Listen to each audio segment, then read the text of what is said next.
Bonjour, bienvenue à tous. Notre rendez-vous du jeudi, comme toujours, la Renée maintenant avec vous, comme toujours, pour parler d'actualité. Et presque à chaque semaine, je vous le dis, on le répète, il y a beaucoup d'actualités, ça n'arrête pas, ça bouge de partout, même, encore une fois, du Sud. On l'a vu hier avec l'annonce de l'imposition des tarifs, on en parlera tantôt, avec notre analyste politique, parce qu'il va être avec nous un petit peu plus tard, Paulo Dantas. On va également, vous vous en doutez bien, parler du lancement de la campagne électorale fédérale sur la Rive-Sud. Comment ça va? À quelle vitesse les partis nous présentent leurs candidats et candidates aussi? Également au menu aujourd'hui, Simon-Pierre Diamond, c'est le vice-président de l'aéroport Saint-Hubert, MET, qui va faire le point sur l'avancement de tout ce qui se passe au niveau de l'aéroport. Ça bouge et ça a bougé encore d'ailleurs ce matin avec de nouvelles informations. Également, Yann Lafrenière, le député de Vachon, ministre des Relations avec les Autochtones, est avec nous parce qu'il organise un événement spécifique du côté de Saint-Hubert pour aider les personnes qui ont perdu des emplois récemment. Mais pour débuter l'émission aujourd'hui, c'est la mairesse de Brassard qui était avec nous il y a quelques minutes, Doreen Assad, pour parler à la fois de son avenir politique, des projets à Brassard et des enjeux qui l'interpellent. On vous présente l'entrevue tout de suite. Doreen Assad, mairesse de Brassard, bonjour. Bonjour. Merci d'être là aujourd'hui. Ça bouge un petit peu partout au niveau politique. Je le répète souvent à l'émission, il y a des élections municipales qui s'en viennent au mois de novembre. Brassard n'y échappera pas. Et parlant de Brassard, il y avait pas mal de monde hier soir chez Brassard Ensemble. C'était avant-hier. C'était avant-hier. Oui, effectivement. Une grosse soirée. J'ai vu des photos sur les réseaux sociaux oui. Avec plein de monde, des centaines de personnes sûrement.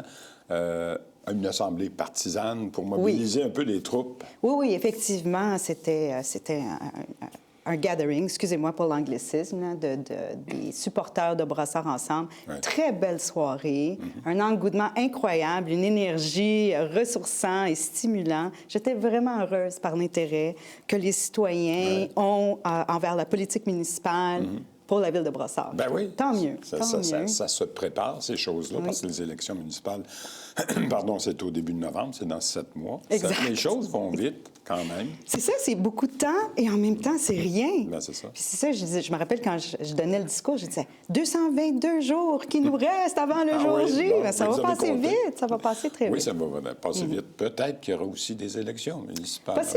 Possiblement. On a vu certains personnages s'activer à vouloir peut-être monter un parti politique aussi à Brassard, mais comme dirait notre premier ministre du Québec, on verra. Ça allait être ma réponse. On verra. Mais une chose certaine, j'adore faire campagne. Et Brassard Ensemble, de toute évidence, vous êtes prêts. Je voyais sur certaines photos. Je pense que votre équipe est déjà pas mal complète pour les prochaines élections. J'ai rien à annoncer à ce niveau-là, à ce moment-ci. J'ai vu pas mal de monde sur les photos. Mais tellement heureuse de pouvoir parler du bilan de Brassard Ensemble, des grandes réalisations qu'on a faites. Puis mon objectif, bien sûr, c'est de m'assurer que la population soit fière des gains qu'on est allé chercher, mais c'est loin d'être fini. Et j'ai l'énergie et la passion de continuer. De toute évidence. Avec une équipe solide, parce qu'on franchit quand même des défis assez importants dans les années à suivre. Oui. Puis les projets ne sont pas finis. Parlant de gains, je pensais, entre autres, là, vous êtes en train d'avoir bientôt un poste de pompier tout neuf. Vous allez aussi avoir un poste de police. Donc ça, c'est des gains à l'agglomération. Ah, mais dans le fond, on a déjà la caserne 44 qui est construite nouveau sur le boulevard Matt. C'est vraiment quelque chose d'incroyable qu'on attendait depuis longtemps. Ben oui. Mais le poste de police qui s'en vient sur le boulevard Milan, c'est incroyable. On en est tellement heureuse et heureux parce que c'est la sécurité publique, un investissement quand même majeur. Puis je pense que ça témoigne de la bonne relation qui existe avec Brassard et l'agglomération de Longueuil. Exact. On parle de 24 millions inscrits au PTI pour 2024-2026. Puis c'est sûr qu'il y a des échelons importants à passer. Pour nous, la construction va débuter en 2026 et coupure de ruban en 2028. J'ai très hâte. Encore ça va être le prochain mandat. Donc. Je veux être là pour couper le ruban parce que je veux célébrer les gains importants. Je pense que ça a été une des plus grandes préoccupations pour la population brossardoise de dire on va franchir le 100 000 habitants. On était le seul municipalités au Québec au-dessus de 50 000 Ouais. sans pied à terre. Sans service de proximité. Comme ça. Direct, exact. Ça va se faire. Le 100 000, c'est pour quand déjà? Dans 2 ans, 3 ans? 100 000 de Je pense population? qu'on va le franchir dans le prochain mandat. Je ne suis pas vraiment en mesure de vous dire quelle année parce qu'il y a quand même des investissements majeurs que nous sommes en train de faire dans le secteur des A où on avait mis un règlement de contrôle intérimaire pour un certain temps. Et il y a un engouement, bien sûr, autour des stations REM. Oui. Et on a une vision très claire de où est-ce qu'on veut s'en aller avec notre futur centre-ville de Brossard. Mais ce n'est pas chaque étape qui est dans notre main. Ça dépend aussi des propriétaires de terrain, des promoteurs. Assurément. Et donc, selon ce qu'on voit avant la fin du prochain mandat, on va probablement avoir atteint le cap de 100 000.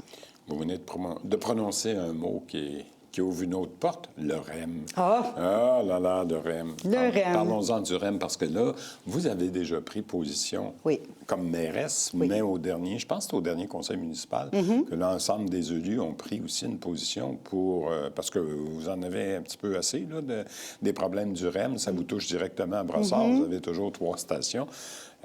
Et ça crée beaucoup de problématiques au niveau de Brossard. Là, vous avez décidé de demander de façon claire à ce que, dans le fond, l'exclusivité du REM, ça n'existe plus. Exact. Ouais. Le conseil municipal s'est prononcé en forme de résolution qui a été d'ailleurs adoptée à l'unanimité pour dire que on veut non seulement le retour des autobus express 45 et 90 avec l'utilisation du stationnement incitatif Chevrier. Le retour des autobus à temps plein, là. Absolument. Ouais, OK. Absolument. Pour moi, dans une vision réfléchie de transport collectif, un n'est pas une menace à l'autre. Donc, c'est en complémentarité, à mes yeux, les navettes express au REM. Puis surtout avec tous les problèmes que Mais le REM exact. connaît. Moi, je pense que les citoyens étaient ouverts pour voir est-ce que ça va être meilleur. On nous a un peu vendu une vision d'un transport confortable, à une fréquence rapide pour amener les gens de Brossard à notre métropole avec Wi-Fi. Tu sais, dans le fond, on nous a vendu quelque chose de très, très, très intéressant. Oui. Mais force à voir que nous sommes rendus à notre 2e hiver et les gens sont très fébriles, sont très insécures. Les gens, quand ils embarquent dans le REM... C'est parce qu'ils misent sur un service qui devrait être, en principe, fiable, puis de toute évidence, depuis 2 ans, qui ne l'est pas complètement. Puis en plus, vous vous rappelez aussi qu'il avait fait des tests pendant plus d'1 an avant la mise en service du REM. Ces tests-là devaient justement servir à faire en sorte qu'il n'y ait pas autant de pannes qu'on en connaît.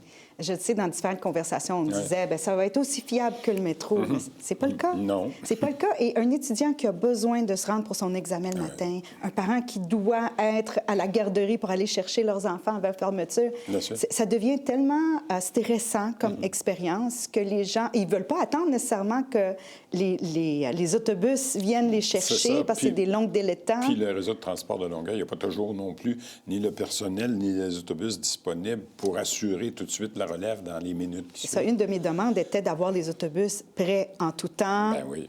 sur appel, prêts. Mais ça n'a pas été ça, la décision. Ça a été de dire non, il faut les retirer du réseau quand ça sera le temps. Ça, c'est des délais de temps. Absolument. Puis au niveau des communications, ça a été un peu raté, à mes yeux. Et donc, pour nous, c'était très clair notre positionnement, ramener les autobus. Mais pour ce faire, il faut enlever cet aspect d'exclusivité. À qui vous demandez ça? Au gouvernement du Québec? Ministère de Transport. Oui, gouvernement du Québec, mais c'est sous la responsabilité du ministère de Transport. Et la Caisse de dépôt et de placement, j'imagine. Exactement, c'est DPQ Infra, bien sûr, qui doit être DPQ. d'accord qu'on en enlève cette exclusivité. Est-ce qu'il semble y avoir une ouverture?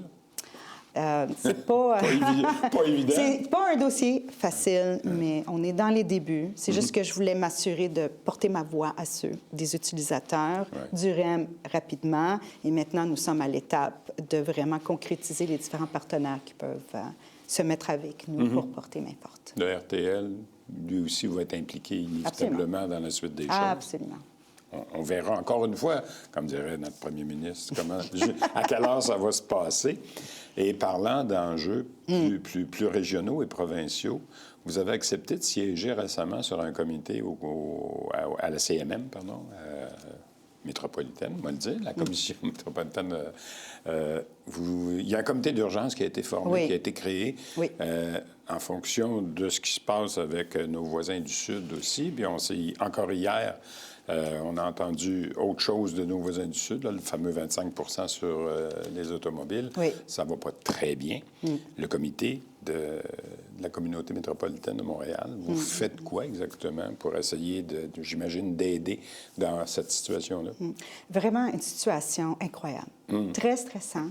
L'attente, les menaces de tarifs, qu'est-ce qui va se passer, attendre jour par jour. Ouais. Un niveau de stress qu'on ne s'attendait pas Puis même à vivre. chez vous, à Brassard, au niveau industriel, il y a plein d'impacts aussi pour les commerçants, les gens d'affaires, les industriels. Je vous dirais qu'il y a un impact, mais on n'a pas autant d'industriels pour faire face à ce qu'on voit ailleurs, tu sais, avec l'acier, l'aluminium. On n'est pas grand producteur. Il n'y a pas beaucoup d'agriculture non plus. Bien, il y en a Il y un petit en a, peu, non, oui, c'est vrai. il y a un peu de tout à Brassard, Ouais. mais disons, par rapport à nos politiques d'achat, on misait beaucoup déjà sur le local. Donc, quand j'ai demandé un peu le bilan de nos acquisitions, puis comment on fonctionne, on va être capable de vraiment continuer dans ce virage d'achat local.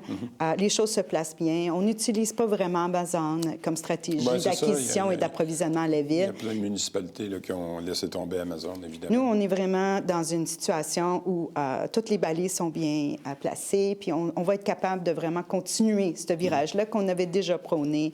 Je me rappelle, durant la pandémie, ça a été vraiment quelque chose qui avait été lancé, puis on y croit.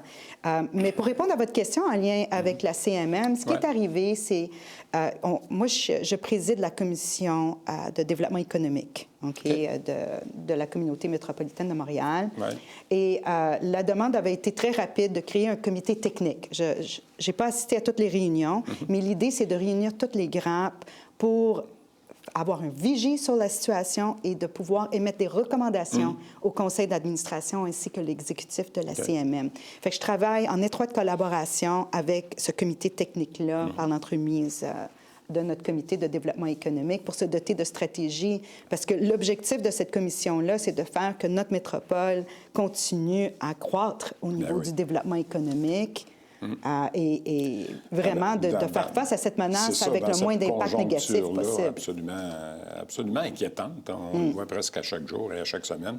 La semaine prochaine, en 2 ou 3 avril, il y aura aussi la confirmation de tarifs. Là. Oui, c'est épouvantable, effectivement.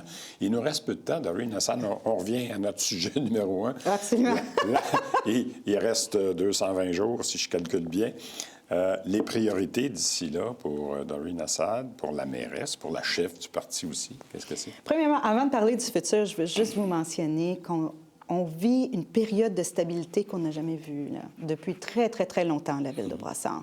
Je travaille avec une équipe dynamique, brillante, motivée, et on a démarré des projets assez stimulants et incroyables dans une vision de faire en sorte que Brassard là, soit vraiment une des municipalités les plus reconnues pour son effervescence économique, pour être une vie un milieu de vie complet, dynamique, inclusif. Vous le nommez. Comme vous le dites, vivre au présent, bâtir le futur. Exact. Et je veux continuer tout ça parce qu'on a une vision, mais là, je veux la concrétiser pour que les citoyens puissent voir qu'ils ont accès à des services de proximité excellents, peuvent continuer à miser sur une équipe qui a gardé le taux de taxation le plus bas possible et qu'on continue. On a investi des millions dans nos parcs. On a investi, on a réalisé des gains, on vient d'en parler, postes de police, casernes, ainsi de suite.